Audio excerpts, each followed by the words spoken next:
Την αρχαία Ελλάδα είχε σαν αφετηρία μια μεγαλόπρεπη αυτοκρατορία που ήταν το ηρωικό όραμα ενός άντρα.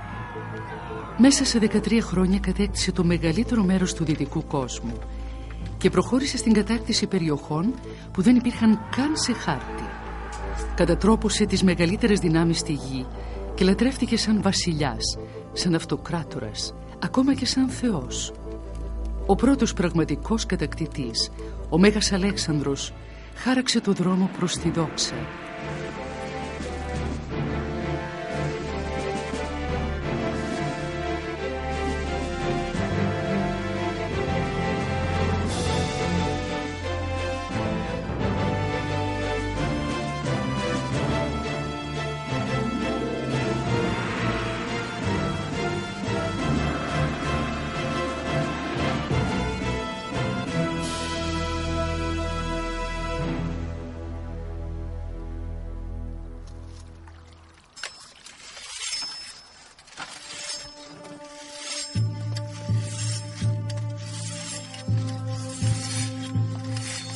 Ένα πρωινό του Αυγούστου του 331 π.Χ. μια μικρή αλλά γενναία ομάδα πολεμιστών ετοιμαζόταν για μάχη. Ο εχθρός, που ο στρατός του ήταν 5 φορές μεγαλύτερος, ήταν η Περσική Αυτοκρατορία, η ισχυρότερη δύναμη στη γη. Επικεφαλής της ομάδας αυτής είναι ο Μέγας Αλέξανδρος, βασιλιάς της Μακεδονίας, μόλις 26 χρόνων. Τα τελευταία 4 χρόνια οδήγησε τους στρατιώτες του από την Ελλάδα στην Αίγυπτο και κατέκτησε τη μισή γνωστή τότε οικουμένη.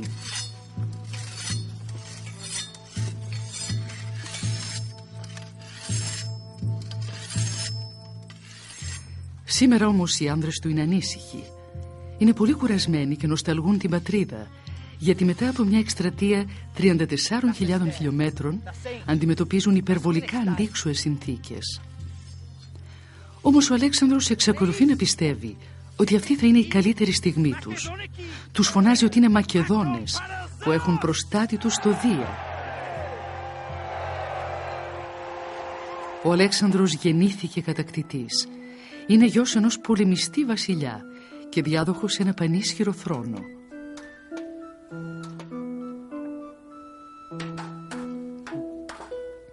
Ο πατέρας του, ο Φίλιππος της Μακεδονίας, ήταν ο πρώτος που κατόρθωσε να ενώσει τις ανεξάρτητες πόλεις κράτη της Ελλάδας, που για έναν αιώνα μάχονταν άγρια και με μανία. Ο Αλέξανδρος έπρεπε να ήταν πολύ σκληρός, όχι μόνο για να υπερασπιστεί το νέο του βασίλειο, αλλά και να εκδικηθεί για την τιμή της χώρας του. Από τη βάση του στη Μακεδονία, ο Φίλιππος ετοιμάζεται να εκπληρώσει ένα όνειρο όλων των Ελλήνων. Πέρα από το Αιγαίο Πέλαγος, στη Μικρά Ασία, η μισητή Περσική Αυτοκρατορία έχει κατακτήσει πολλές ξακουστές πόλεις της Ελλάδας. Ανάμεσά τους και οι γενέτειρες του Εσώπου, του Πυθαγόρα και του Ομήρου. Ο Φίλιππος είναι αποφασισμένος να τιμωρήσει τους Πέρσες για την εισβολή τους στην Ελλάδα, που έγινε πριν από 150 χρόνια, και είναι αποφασισμένος να τους εκδιώξει. Με τέτοιες φιλοδοξίες, ένας πατέρας θα πρέπει να εμφυσίσει στο γιο του ένα πανίσχυρο πνεύμα. Αλλά ο Φίλιππος ήξερε ακόμα ότι ένας ηγέτης εκτός από τη μυϊκή δύναμη χρειάζεται και την πνευματική. Φέρνει τον καλύτερο και διασημότερο φιλόσοφο, τον Αριστοτέλη, από την Αθήνα, για να διδάξει τον Αλέξανδρο πώς να παρατηρεί, να κρίνει και να προβλέπει. Χάρη στα μαθήματά του, ο Αλέξανδρος θα γίνει ο πρώτος μεγάλος γνώστης της στρατηγικής. Ένα έπος ωστόσο θα πυροδοτήσει τη φαντασία του αγοριού. Η Ιλιάδα του Ομήρου, που εξιστορεί τον Τροϊκό πόλεμο, είναι μυθολογία με μήνυμα. Σε αυτήν ο Αχιλλέας νικάει σκοτώνοντας τον Έκτορα στην πόλη της Τρίας. Αλλά ο Αχιλλέας δεν είναι βάρβαρος. Μετά τη μάχη δείχνει συμπόνια και επιστρέφει το σώμα του νεκρού εχθρού του στον πατέρα του, το βασιλιά Πρίαμο. Η ισχύς που συνοδεύεται από ευσπλαχνία είναι ιδιότητες που γοητεύουν τον νεαρό Αλέξανδρο. Για το υπόλοιπο της ζωής του θα έχει πάντα μαζί του ένα αντίγραφο από την Ιλιάδα όπου κι αν πηγαίνει.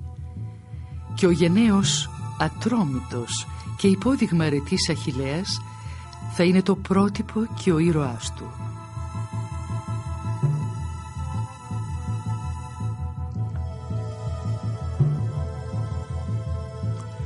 Η αιμονή του Αλέξανδρου με το μυθικό Αχιλλέα ευχαριστεί τη μητέρα του, βασίλισσα Ολυμπία.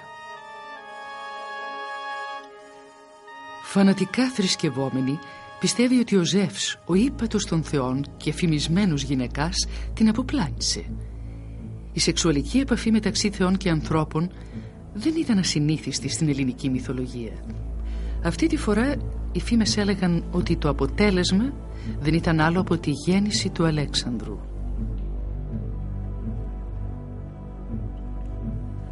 Άσχετα αν ήταν ημίθεος, άνθρωπος ή θεός, ο Αλέξανδρος έπρεπε να αποδείξει την αξία του στους απλούς θνητούς. Αν και μικρός στο δέμας, ο Αλέξανδρος ήταν ένας ταλαντούχος αθλητής και άγριος αντίπαλος. Υπερήφανος σε βαθμό αλαζονίας, δηλώνει ότι θα αγωνιστεί μόνο ενάντια σε άλλους βασιλείς.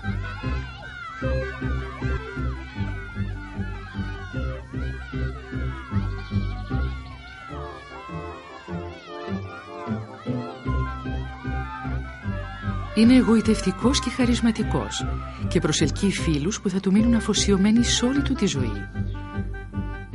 Ο αγαπημένος του φίλος είναι ο Ηφαιστίων. Ο Ηφαιστίων θα είναι ο μόνιμος σύντροφος του Αλέξανδρου.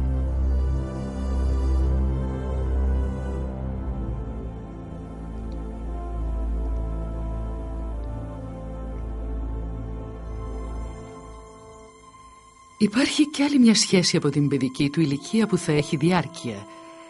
Όταν ήταν 12 χρόνων ο Αλέξανδρος αντίκρισε ένα άλογο, τον Βουκεφάλα. Έξυπνο και γρήγορο σαν αστραπή, αυτό το άλογο θεωρείται αδάμαστο.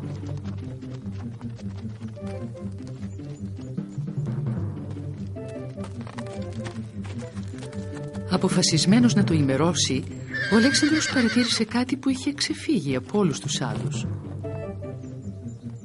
Ο Βουκεφάλας φοβόταν την ίδια του τη σκιά. Για να κερδίσει την εμπιστοσύνη του, ο Αλέξανδρος γύρισε το κεφάλι του αλόγου προς τον ήλιο για να εξαφανίσει τη σκιά του. Από εκείνη τη στιγμή θα δημιουργηθεί μεταξύ τους ένας δεσμός ζωής και ο Βουκεφάλας θα γίνει ένα από τα διασημότερα άλογα της ιστορίας.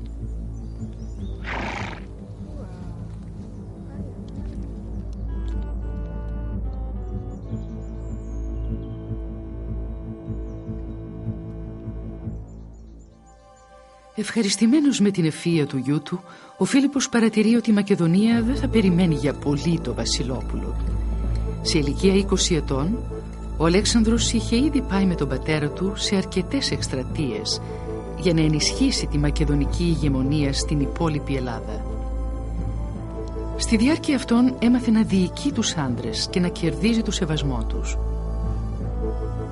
Με ένα πολλά υποσχόμενο νέο στρατηγό στο πλευρό του και με ένα ενωμένο βασίλειο πίσω του, ο Φίλιππος είναι έτοιμος να επιτεθεί τώρα στην Περσία, μια αυτοκρατορία 40 φορές μεγαλύτερη από τη δική του. Ενώ μια εμπροστοφυλακή πλέει προς τη Μικρά Ασία, ο Φίλιππος μένει πίσω για να παραστεί στο γάμο της κόρης του, μια ένωση που θα διασφάλιζε την ειρήνη με ένα γειτονικό βασίλειο.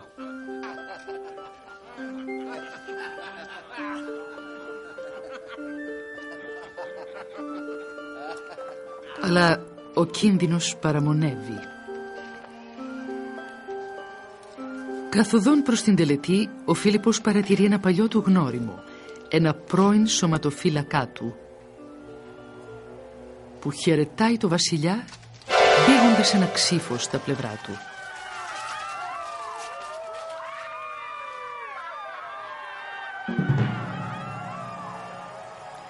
Γρήγορα οι φρουροί περικυκλώνουν το νεαρό βασιλόπουλο για να το προστατέψουν. Κάποιοι άλλοι κυνηγούν το δολοφόνο και τον σκοτώνουν.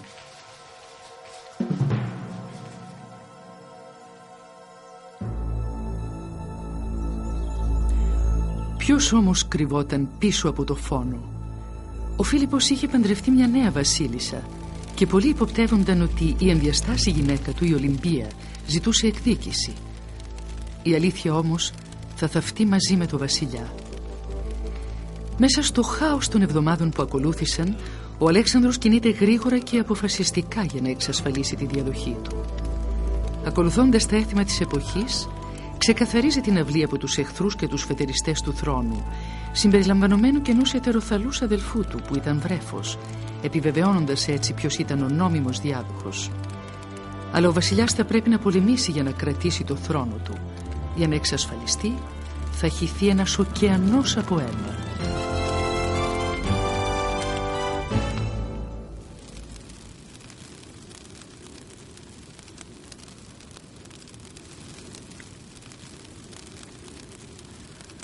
Στις μάχες ο Φίλιππος φυριλάτησε το πνεύμα του Αλέξανδρου. Ο νεαρός βασιλιάς όμως δεν είναι καθόλου αντίγραφο του πατέρα του. Πανούργος και πολύ συχνά ομός, ο Φίλιππος διοίκησε την Ελλάδα με σιδερένια πυγμή. Ο γιος του όμως είναι πιο εκλεπτισμένος. Όταν ανεβαίνει στο θρόνο το 336 π.Χ. είναι μόλις 21 χρονών και πολλοί αναρωτιούνται κατά πόσο ο Αλέξανδρος είχε τη στόφα του πολεμιστή.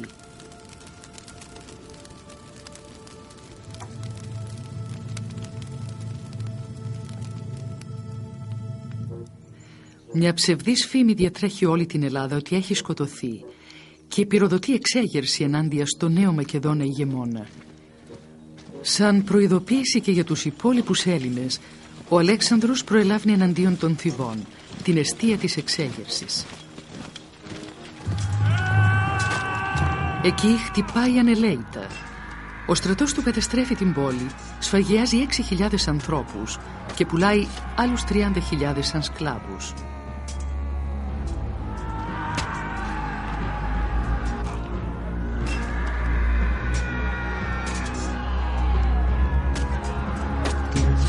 Ο θρίαμβος του Αλέξανδρου έφτασε μέχρι και το μαντίο των Δελφών, που τον ανακήρυξε αείτητο. Όταν πλέον ο Αλέξανδρος φτάνει στην Αθήνα, κανείς δεν τολμάει να του αντισταθεί. Αλλά αντί να τιμωρήσει τους εχθρούς του, τους κάνει μια πρόταση.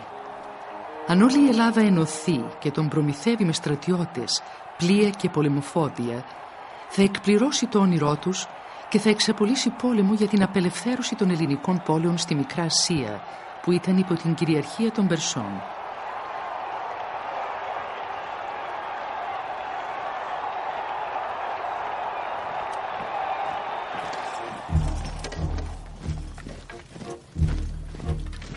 Το 334 π.Χ.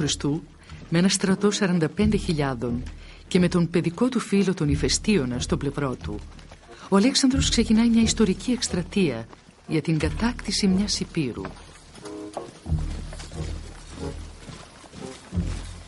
Αφού πέρασε τα όρη των Βαλκανίων, κατευθύνεται προς την υδάτινη λωρίδα που χωρίζει την Ευρώπη από την Ασία, γνωστή τότε σαν Ελίσποντος. Φτάνοντας στην αντίπερα όχθη, ορκίζεται ότι όλη η Ασία θα κατακτηθεί από το δόρυ του.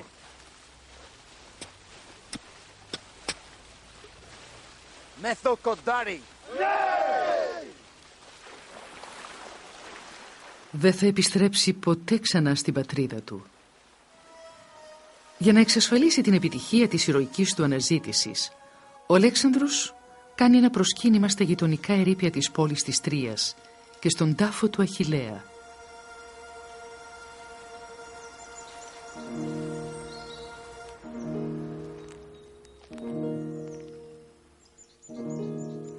Στον Έλληνα ήρωα προσφέρει προσευχές και δώρα, αλλά παίρνει και αυτός κάτι, την ασπίδα του Αχιλλέα για καλή τύχη στη μάχη.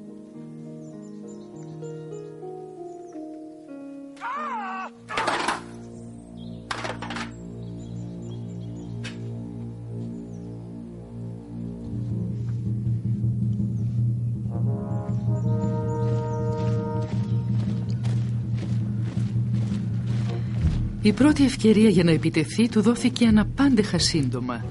Στον ποταμό Γρανικό εντοπίζει το στρατό ενός τοπικού κυβερνήτη από 40.000 Πέρσες στρατιώτες.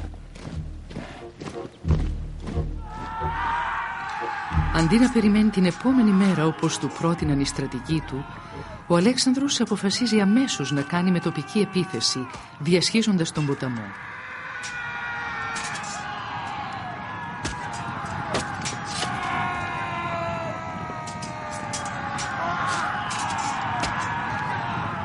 Ο Αλέξανδρος μάχεται σώμα με σώμα πλάι στους στρατιώτες του. Ένας εχθρικός πέλεκης σκίζει στα δύο την περικεφαλαία του, αλλά οι Πέρσες έχουν υποστεί πολύ χειρότερα.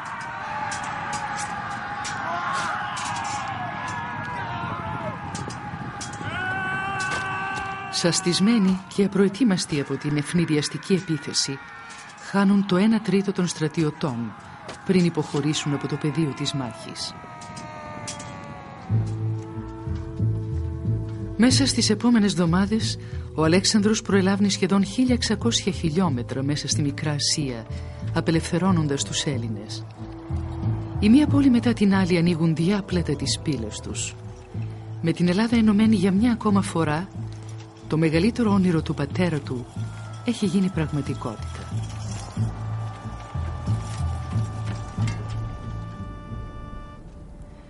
Στην Περσέπολη όμως, πρωτεύουσα της Περσίας, ο αυτοκράτορας Δαρείος έχει εξαγριωθεί από την ήττα.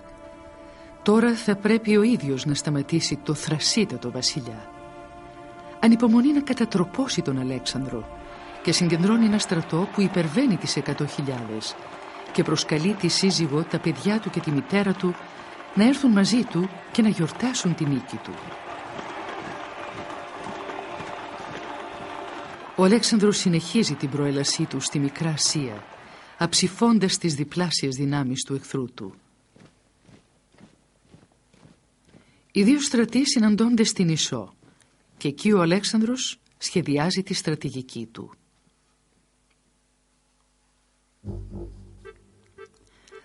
Η Ισός, που βρίσκεται ανάμεσα σε βουνά και θάλασσα, εξυπηρετεί τέλεια τη στρατηγική των Μακεδόνων. Εδώ δεν θα μπορέσουν οι Πέρσες να εκμεταλλευτούν τις υπεράριθμες δυνάμεις τους. Το αριστούργημα της πολεμικής μηχανής του Αλέξανδρου είναι ένας σχηματισμός που ονομάζεται φάλαγγα. Πεζοί-οπλίτες σε πυκνές ομάδες τύχησης χρησιμοποιούσαν τη σάρισα, ένα δόρυ 6 περίπου μέτρων με χάλκινη αιχμή.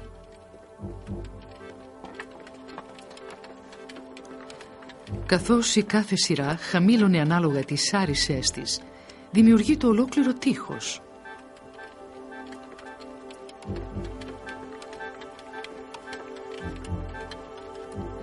Με το μέγεθος που είχαν αυτά τα όπλα, χρειάζονταν 2 χέρια για να τα χειριστούν. Αλλά και το βάρος τους έδινε στους πολεμιστές φοβερή ορμή καθώς προέλαβναν. Κυριολεκτικά τίποτα δεν μπορούσε να τους σταματήσει.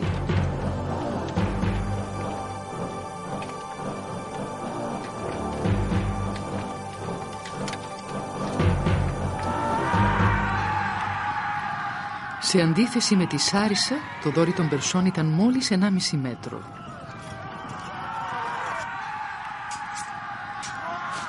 Έχοντας παρατάξει το ιππικό του στις 2 πλευρές, ο Αλέξανδρος εξαπολύει τις φάλαγγες του με τοπικά στο κέντρο των περσικών δυνάμεων. Παγιδευμένοι από τους ίδιους τους άνδρες τους που βρίσκονταν από πίσω τους, οι άτυχοι Πέρσες κατατροπώνονται. Οι δυνάμεις τους αποδεκατίζονται από τους Μακεδόνες. Ο Δαρείος, βλέποντας ότι χάνει τη μάχη, εγκαταλείπει τη θέση του και τρέπεται σε φυγή.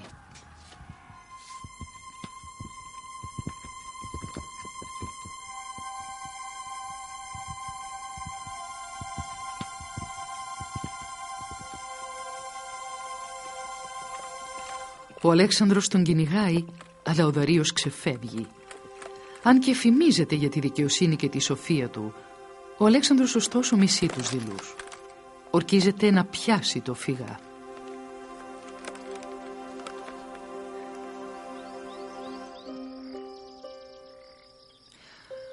Αλλά ο Πέρσης βασιλιάς δεν εγκαταλείπει μόνο το πεδίο της μάχης. Έχει αφήσει πίσω και την οικογένειά του. Η γυναίκα του και η μητέρα του πέφτουν στα πόδια του Ηφαιστίωνα, που είναι υψηλότερος, και εκλιπαρούν να τους λυπηθεί, νομίζοντας ότι είναι ο Αλέξανδρος. Ο Αλέξανδρος λυπάται τη μητέρα. Τις εχμάλωτες γυναίκες συνήθως τις βίαζαν και τις πολλούσαν σαν σκλάβες. Αντίθετα, εκείνος της προσφέρει μια θέση στην αυλή του. Τις επόμενες μέρες αναλαμβάνει εκείνη προσωπικά την περιποίηση και τη διατροφή του και γίνεται μια από τις πιο αφοσιωμένες υπηκόους του.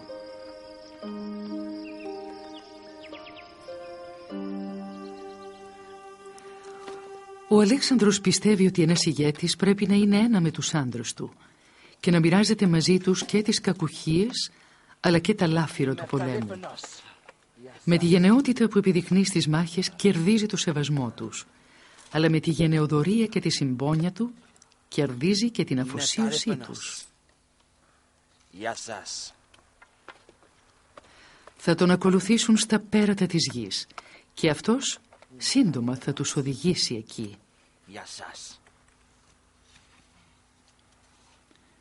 Δεν έχει περάσει ούτε καν χρόνος από τότε που ξεκίνησε την εκστρατεία του και ήδη ο Αλέξανδρος είχε πετύχει τους στόχους του. Αλλά τον περιμένουν νέες περιοχές. Σκοπεύει να προελάσει νότια, στη χώρα των Φαραώ και προς μία δόξα και τιμή που όμοιά της δεν έχει υπάρξει στον αρχαίο κόσμο.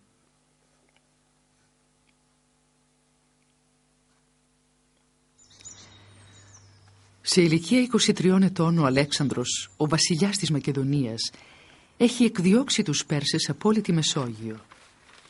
Ενώ τώρα θα μπορούσε να γυρίσει στην πατρίδα και να ζήσει μια άνετη και πολυτελή ζωή, επιλέγει τη ζωή του στρατιώτη και προχωράει πιο βαθιά στην Περσική Αυτοκρατορία.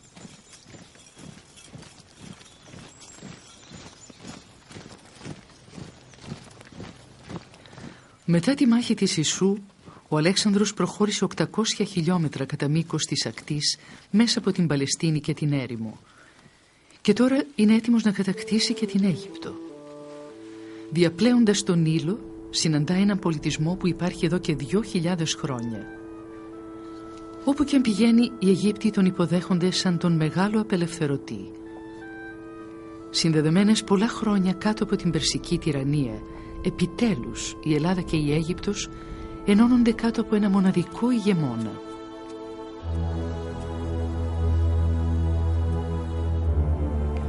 Το 331 π.Χ. στη Μέμφυδα, πρωτεύουσα της Αιγύπτου, ο Αλέξανδρος ανακηρύσσεται Φαραώ, ενώ η αυτοκρατορία του τώρα καλύπτει 800.000 τετραγωνικά χιλιόμετρα. Και επειδή οι υπήκοοι του πιστεύουν ότι η Φαραώ είναι απόγονη των θεών, ο Αλέξανδρος λατρεύεται σαν θεός. Ο Αλέξανδρος όμως έχει άλλες, πιο ρεαλιστικές φιλοδοξίες. Ο Νείλος είναι η πύλη προς την Αφρική. Εδώ που εκβάλλει στην Μεσόγειο θα κτίσει μια ένδοξη πόλη ελληνικού ρυθμού. Σχεδιάζει ο ίδιος τα όρια και τις θέσεις των οικοδομημάτων. Όπως και στην Ελλάδα, έτσι και εδώ οι δρόμοι θα περιβάλλονται από θέατρα, στάδια, ναούς, αίθουσες συνελεύσεων που θα αποτελούν εικονικά μνημεία της πατρίδας του.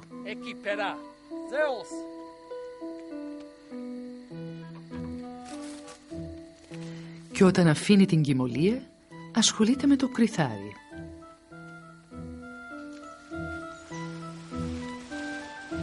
Τα πουλιά που τρέφονται από τη σοδιά θεωρούνται καλό σημάδι.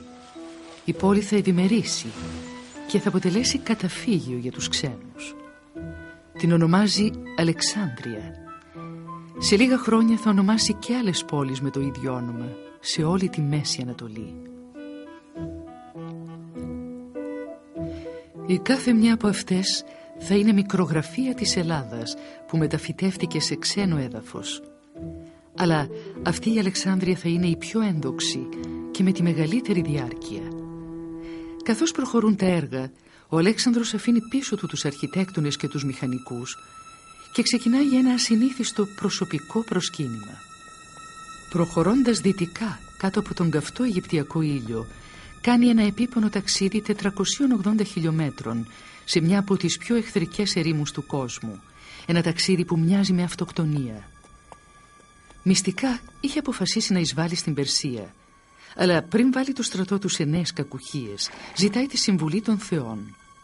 Μετά από 14 μέρες, εξαντλημένος και έτοιμος να καταρρεύσει, φτάνει στην απομακρυσμένη όαση της Σίβα.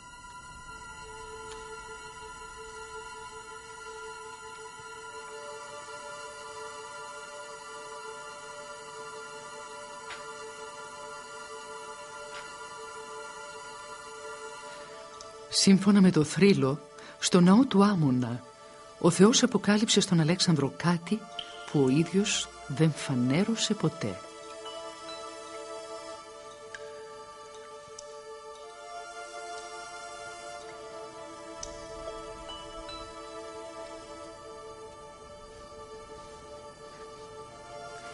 Οι ιερείς τον έχουν αναγνωρίσει σαν τον γιο του Δία. Ο Αλέξανδρος ανυπομονεί να εισβάλλει στην Περσία. Και ποιος μπορεί να σταματήσει κάποιον που είναι τόσο αγαπητός στους θεούς?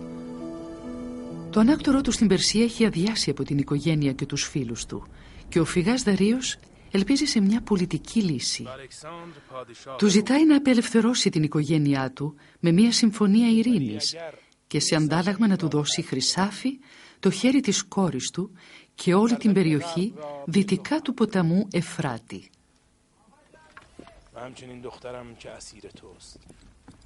Η προσφορά του είναι γενναιόδορη. Οι Έλληνες θα μπορούσαν τώρα να επιστρέψουν στην πατρίδα σαν ήρωες και κατακτητές μιας αυτοκρατορίας που απλωνόταν από τα Βαλκάνια μέχρι τη Λιβύη και ανατολικά μέχρι τον Εφράτη. Ένας από τους πιο έμπειρους στρατηγούς του Αλέξανδρου, ο Παρμενίων, ενθουσιάζεται με τους όρους και λέει ότι αν ήταν ο Αλέξανδρος θα αποδεχόταν την ανακοχή και θα τελείωνε τον πόλεμο χωρίς περαιτέρω κινδύνους. Και ο Αλέξανδρος το απαντά ότι έτσι θα έκανε και αυτός αν ήταν ο Παρμενίων.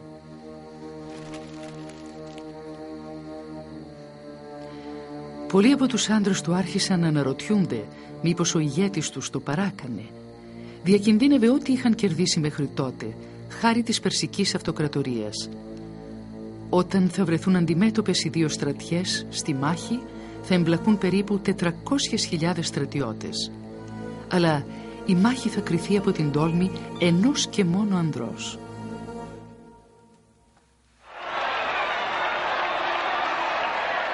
Είχε περάσει ένας χρόνος από τη νίκη του Αλέξανδρου στην Ισό. Έχοντας στρατοπεδεύσει στη Μεσοποταμία και αναμένοντας τη μάχη, συναγωνίζονταν σε αθλήματα για να διατηρήσουν τη φόρμα τους, ενώ ο ηγέτης τους καταστρώνει τα σχέδιά του.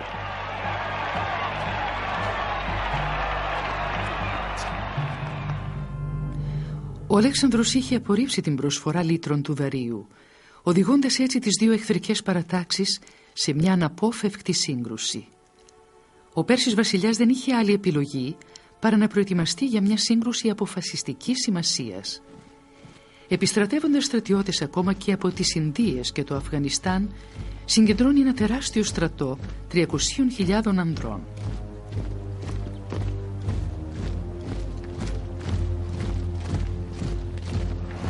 Αυτή τη φορά ο Αλέξανδρος δεν κάνει μια βιαστική επίθεση.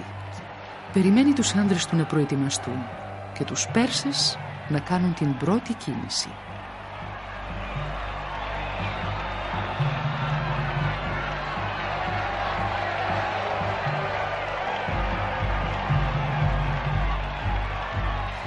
Και μόνο όταν προελάβει ο Δαρείος ξεκινάει ο Αλέξανδρος να τον αντιμετωπίσει.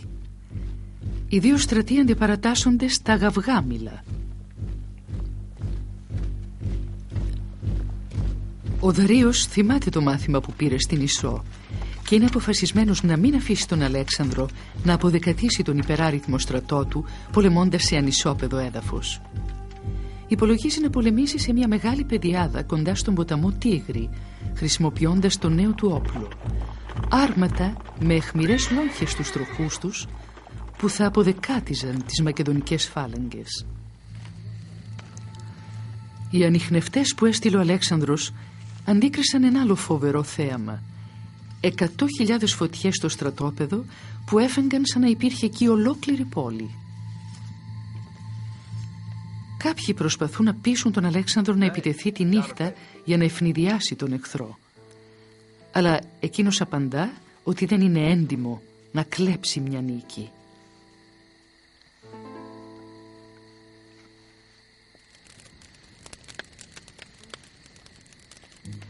Όταν όμως κυκλοφόρησαν οι φήμες για το μέγεθος του περσικού στρατού, το στράτευμα κυριεύτηκε από πανικό.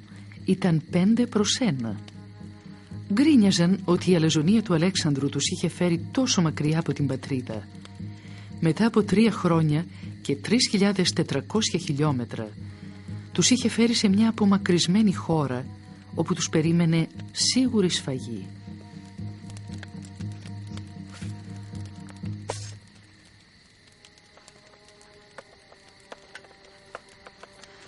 Ο Αλέξανδρος βγαίνει για να ενθαρρύνει τους άντρες του και να τους θυμίσει ότι τους προστατεύει ο Δίας. Θα νικήσουμε.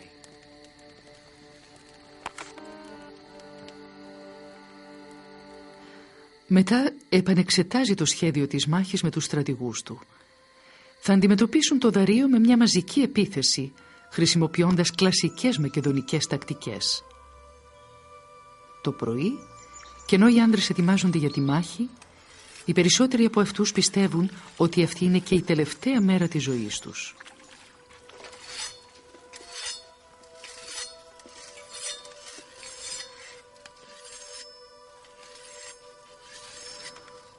Ο Αλέξανδρος αποκοιμιέται με το αντίγραφο της Ηλιάδας στο πλευρό του. Ξυπνάει και τους ανακοινώνει ότι η μάχη έχει ήδη κριθεί.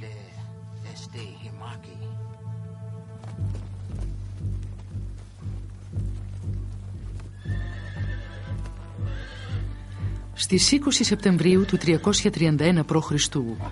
οι δυνάμεις του Αλέξανδρου, περίπου 50.000 άντρες, προελάβουν ενάντια σε όλη τη δύναμη της Περσικής Αυτοκρατορίας.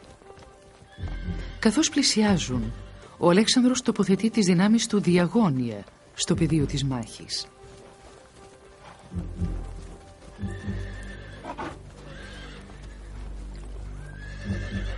Μετά από αρκετά χρόνια αναμονής, αυτοί οι δύο άσπονδοι εχθροί αντιπαρατάσσονται για την τελική αναμέτρηση. Και ενώ ο Δαρείος έχει βασιστεί στον υπεράριθμο στρατό του, ο Αλέξανδρος βασίζεται στη στρατηγική του.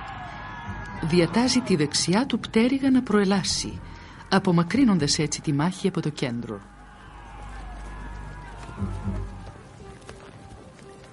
Δείχνει σαν να θέλει να περικυκλώσει τους Πέρσες. Για να αντιμετωπίσει την προέλαση, ο Δαρείος στέλνει το ιππικό του στα αριστερά του.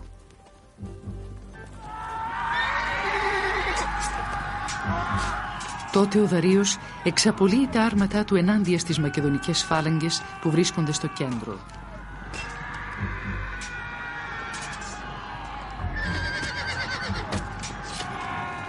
Οι Έλληνες όμως αποτραβιούνται και αφήνουν τα άρματα να περάσουν ανάμεσά τους ανώδυνα. Ταυτόχρονα, η αριστερή πτέρυγα του Αλέξανδρου, υπό την καθοδήγηση του Παρμενίωνα, επιτίθεται στις δυνάμεις του Δαρείου στο κέντρο και κάμπτει την αντίσταση των υπεράριθμων εχθρών τους. Αν και έχουν τεράστιες απώλειες, κατορθώνουν να κρατήσουν τις γραμμές τους. Η στρατηγική του Αλέξανδρου ανάγκασε το Δαρείο να απλώσει τις δυνάμεις δεξιά και αριστερά, αποδυναμώνοντας έτσι το κέντρο του, όπου ο αυτοκράτορας είναι πλέον ανυπεράσπιστος.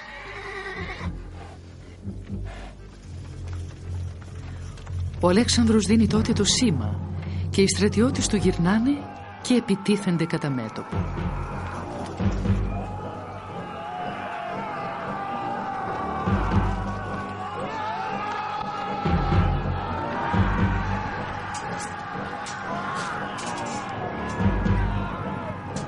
Αντιλαμβανόμενος ότι βρίσκεται σε μεγάλο κίνδυνο, ο Δαρείος για άλλη μια φορά τα χάνει.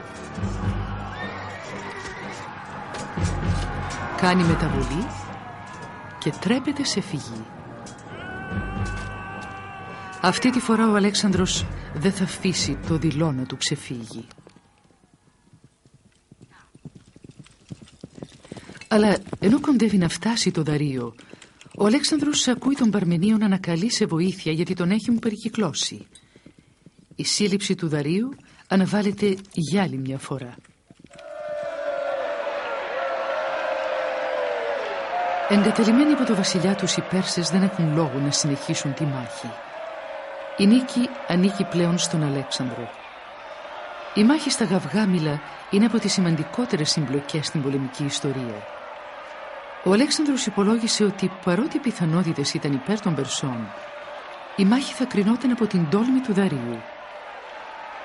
Πριν καλά βραδιάσει, Έλληνες και Πέρσες μαζί ζητοκραυγάζουν τον Αλέξανδρο σαν βασιλιά της Ασίας. Ακόμα και αν το πνεύμα του Αχιλλέα είχε σηκωθεί και πολεμούσε δίπλα στους Έλληνες, δεν θα είχαν πετύχει τόσο ένδοξη νίκη. Οι αγγελιοφόροι και τα χρονικά μετέφεραν τα νέα στις 4 άκρες του πολιτισμένου κόσμου. Αλλά για τον Αλέξανδρο αυτά δεν αρκούσαν. Τώρα έπρεπε να κατακτήσει την ίδια την Περσία.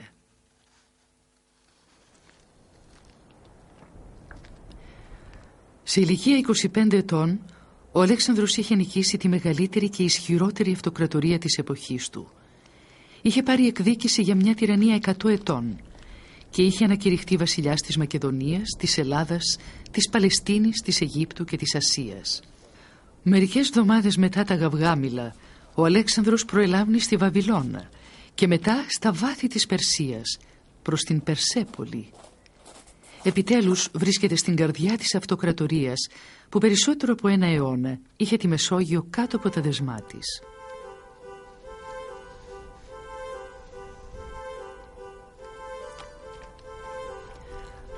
Αλλά ο πολιτισμός τους, που οι Έλληνες απορρίπτουν σαν βάρβαρο, είναι στην πραγματικότητα πιο εξελιγμένος από το δικό τους. Μπροστά στα μάτια τους λάμπουν φανταστικά ανάκτορα, καταπληκτικά αγάλματα και χρυσός. Οι Πέρσες υποδέχονται το νέο τους ηγεμόνα με δέος και τιμές.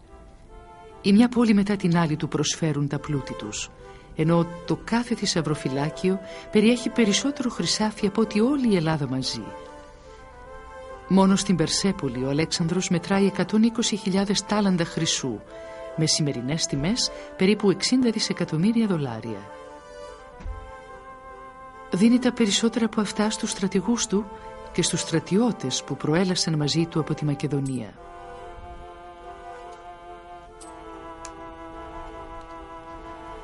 Μετά τη μοιρασιά είναι ο πλουσιότερος άνθρωπος στον κόσμο και μάλλον ο πλουσιότερος άνθρωπος στην ιστορία. Στην Περσική αυλή οι νέοι του υπήκοοι του φέρονται με σεβασμό και αυροφροσύνη. Διατηρεί Πέρσες κυβερνήτες στη διοίκηση της αχανούς αυτοκρατορίας του, που τώρα απλώνεται σε 2,5 περίπου εκατομμύρια τετραγωνικά χιλιόμετρα. Φοράει πολυτελείς περσικούς χιτώνες και επιτρέπει σε όλους όσους τον πλησιάζουν να υποκλίνονται με τον περσικό τρόπο. Αλλά οι άνδρες του αισθάνονται απέχθεια για τα νέα αυτά έθιμα.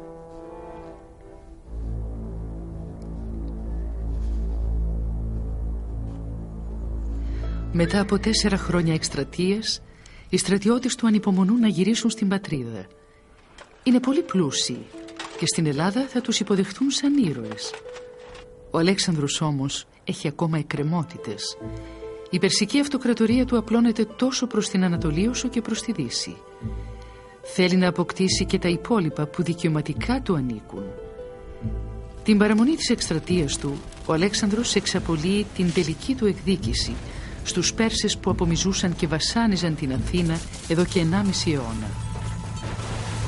Οι άντρες του έβαλαν φωτιά στα ανάκτορα και στα μεγάλα οικοδομήματα της Περσέπολης, κάνοντας έτσι στάχτες ένα από τα αρχιτεκτονικά θαύματα της αρχαιότητας. Προχωρώντας και πάλι ανατολικά, ο Αλέξανδρος μαθαίνει ότι ο Δαρείος έχει συλληφθεί από Πέρσες συνωμότες και ότι κρατείται εχμάλωτος. Τον ακολουθεί 960 χιλιόμετρα, βασιζόμενος σε πληροφορίες που συνέλεξε από κατασκόπους μέχρι την νότια όχθη της Κασπίας θάλασσας. Όταν φτάνουν εκεί βρίσκουν το στρατόπεδο έρημο και ένα σωρό διασκορπισμένα ρούχα. Ο Αλέξανδρος ανακαλύπτει το Δαρείο κάτω από αυτά. Τον είχαν δολοφονήσει και είχαν αφήσει εκεί το σώμα του. Ο θάνατός του σήμαινε το τέλος της βασιλείας του τελευταίου Πέρση βασιλιά που διεκδικούσε την κυριαρχία του μισού κόσμου. Πιστεύοντας ότι ακόμα κι ένας δειλός δικαιούταν να ταφεί με τιμές, ο Αλέξανδρος διέταξε να μεταφέρουν το σώμα του στους τάφους των Περσών βασιλέων στην Περσέπολη. Μόνο τώρα πιστεύει πραγματικά ότι είναι ο βασιλιάς της Ασίας. Μετά το θάνατο του Δαρείου, ο Αλέξανδρος μπορεί πλέον να εδραιώσει την αυτοκρατορία του. Καθώς κινείται ανατολικά, φτάνει εκεί που δεν έχει πάει άλλος Έλληνας ως τώρα. Το στρατό του ακολουθεί μια ολόκληρη πόλη από διαχειριστές, τεχνίτες, αρτοποιούς, χασάπιδες, ηθοποιούς, σιδεράδες, αρχιτέκτονες και οικοδόμους. Για να μην αναφέρουμε και τη μητέρα του Δαρίου, το Χαρέμι και όλο το θησαυροφυλάκιο της Περσικής Αυτοκρατορίας. Ο Αλέξανδρος τους οδηγεί ανατολικά μέσα από το Αφγανιστάν και φτάνει στα βουνά που συνορεύουν με τις Ινδίες.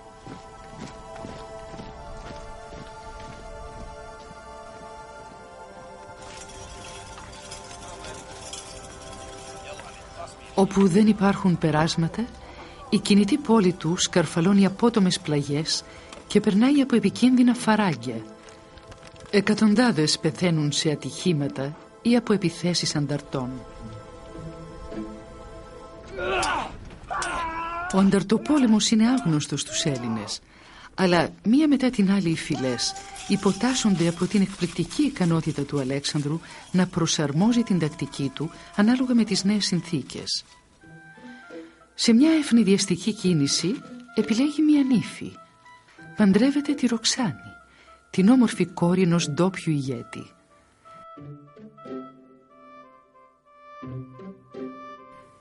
Και ενώ αρχικά αυτή η ένωση χρησιμοποιήθηκε για να εδραιώσει τους δεσμούς με τη φυλή, δημιουργήθηκε ανάμεσα στο ζευγάρι μια γνήσια αγάπη.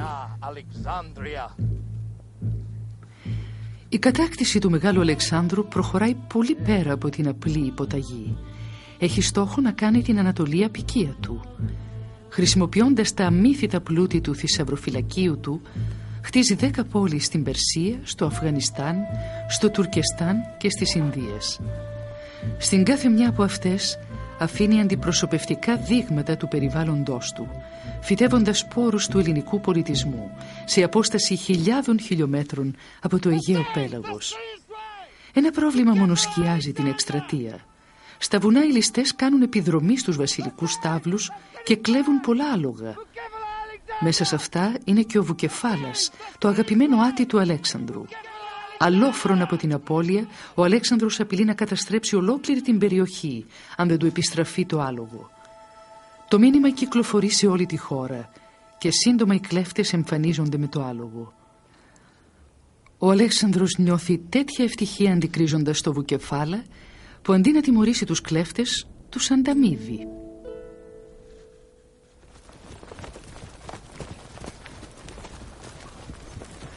Κλείνει όμως τα αυτιά τους τους κουρασμένους από τους πολέμους άντρες του που νοσταλγούν να γυρίσουν στην πατρίδα. Συνεχίζοντας την προέλασή τους στις Ινδίες, το χειμώνα του 327 π.Χ. τα παράπονά τους ολοένα μεγαλώνουν. Κι όμως συνεχίζουν να προχωρούν. Έχουν τώρα καλύψει κοντά 13.000 χιλιόμετρα από τότε που ξεκίνησαν από τη Μακεδονία. Κανένας άλλος Ευρωπαίος δεν είχε προχωρήσει τόσο ανατολικά. Μένουν εκστατικοί μπροστά στα αμύθιτα πλούτη των Ινδών μαχαραγιάδων και έκπληκτοι από τις παράξενες τελετουργίες των Ινδών. Ο στρατός του, που είναι περίπου 100.000 άνδρες, δεν συναντά σχεδόν καθόλου αντίσταση. Η μόνη σοβαρή προσπάθεια να τους αναχαιτήσουν έγινε στον ποταμό Ίδασπη, αλλά μια ύλη από 200 πολεμικούς ελέφαντες νικήθηκε από τον σκληροτράχυλο αυτοκρατορικό στρατό.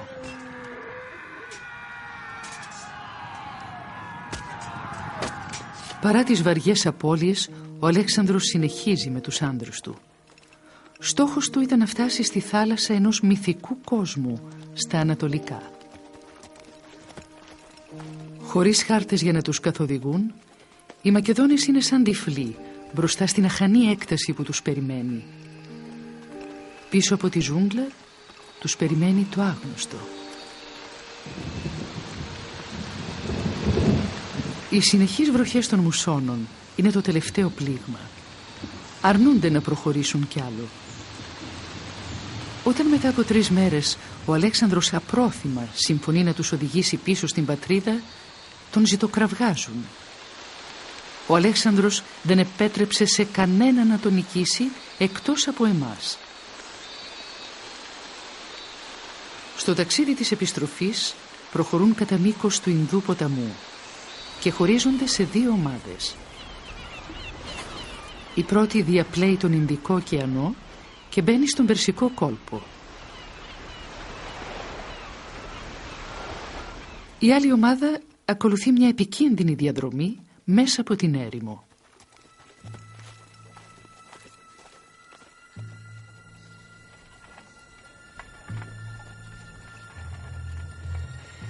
Οι μουσώνες εμποδίζουν το στόλο του Αλέξανδρου να φέρει προμήθειες. Κάτω από τον καυτό αραβικό ήλιο, το 1/3 του στρατού του θα πεθάνει από ασιτεία.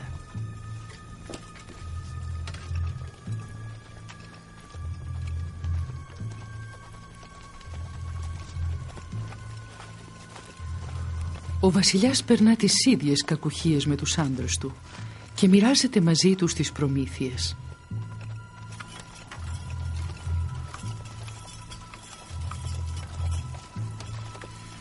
Μετά από 2 μήνες, σαν από θαύμα, ο Αλέξανδρος βγαίνει από την έρημο. Το 324 π.Χ., 3 χρόνια μετά το ξεκίνημα της εκστρατείας, φτάνει με τους ρακένδυτους στρατιώτες που του απόμειναν στην Περσία. Όταν μαθαίνονται τα κατορθώματα του Αλέξανδρου στην Ελλάδα, άλλοι τον αποκαλούν τυχοδιώκτη και άλλοι Θεό. Σύντομα όμως ο θρύλος του μεγαλώνει. Τα πλούτη και η φήμη του είναι απαράμιλα. Το όραμά του τολμηρό και η τόλμη του υπεράνθρωπη. Από την Αθήνα μέχρι τις Ινδίες είναι ένας ήρωας με μυθικές διαστάσεις. Τώρα όμως που βρίσκεται στον κολοφόνα της δόξας του, η τύχη του τον εγκαταλείπει. Έχοντας εκπληρώσει τον προορισμό του, χάνει το σύντροφο της ζωής του. Κατά τη διάρκεια αγώνων που γίνονται για να τιμήσουν την ασφαλή επιστροφή του Αλέξανδρου, ο Ηφαιστίων πέφτει άρρωστος με πυρετό. Καθώς συνεχίζονται οι αγώνες, η κατάστασή του χειροτερεύει. Ο Αλέξανδρος παρακολουθεί τους αγώνες των παιδών στο στάδιο, μια ανάμνηση της εποχής που περνούσε μαζί με τον παιδικό του φίλο, όταν μαθαίνει ότι ο φίλος του πέθανε. Μέχρι να φτάσει στο προσκεφάλι του αγαπημένου του φίλου, τον έχει κυριέψει η μελαγχολία. 4 μέρες και νύχτες δεν θα φύγει από το πλευρό του νεκρού. Πέφτει σε ένα παρηγόρητο πένθος που θα κρατήσει 6 μήνες.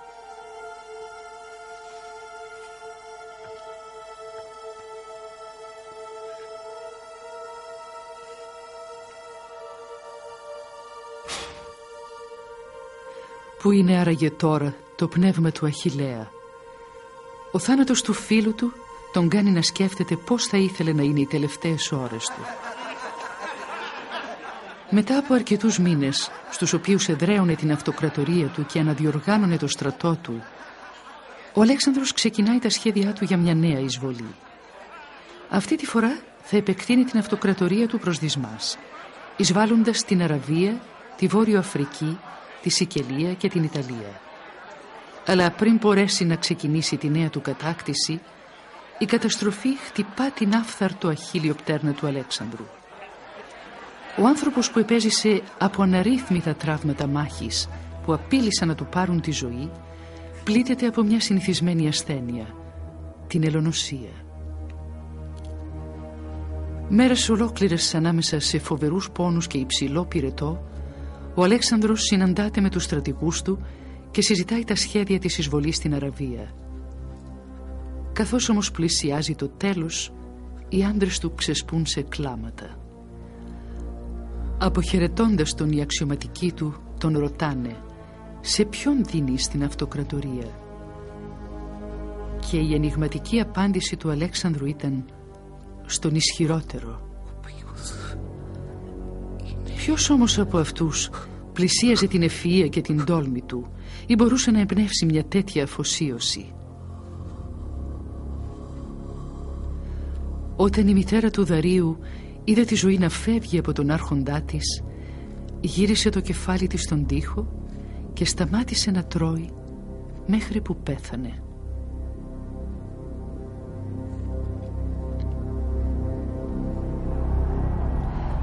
Ο Αλέξανδρος πέθανε στις 10 Ιουνίου του 323 π.Χ. Μετά από 13 χρόνια μαχών, κατέκτησε 3.200.000 τετραγωνικά χιλιόμετρα. Αλλά χωρίς τη δύναμη της θέλησής του και το θεϊκό του χάρισμα να κρατάει την αυτοκρατορία ενωμένη, εκείνη άρχισε να διαλύεται από τις διαφωνίες ανταγωνιστών στρατηγών και ασήμαντων βασιλέων. Το σώμα του μεταφέρθηκε στην Αίγυπτο, στην πόλη που έφερε το όνομά του. Όπως έκανε ο ίδιος κάποτε όταν προσκύνησε στον τάφο του Αχιλλέα, έτσι και ο τάφος του έγινε μνημείο λατρείας. Από το Αιγαίο μέχρι το Αφγανιστάν κάλυψε 35.200 χιλιόμετρα και δεν έχασε ούτε μία μάχη. Φύτεψε τους σπόρους μιας κουλτούρας όλος φρίγος και νέες ιδέες και έβαλε τις βάσεις ενός νέου πολιτισμού. Ήταν δημιουργός πόλεων, πολεμιστής, αυτοκράτορας, ήρωας, θεός. 2.300 χρόνια μετά, το όνομά του ακούγεται το ίδιο βροντερό. Μέγας Αλέξανδρος.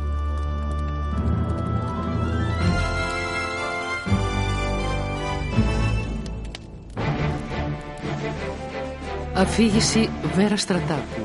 Μετάφραση Χριστόφορος Καρασάβας. Ηχοληψία Ηρακλής Γιαννακόπουλος. Τεχνική επιμέλεια Δημήτρης Πανταζής. Τεχνική επεξεργασία Στούντιο Τρίτον.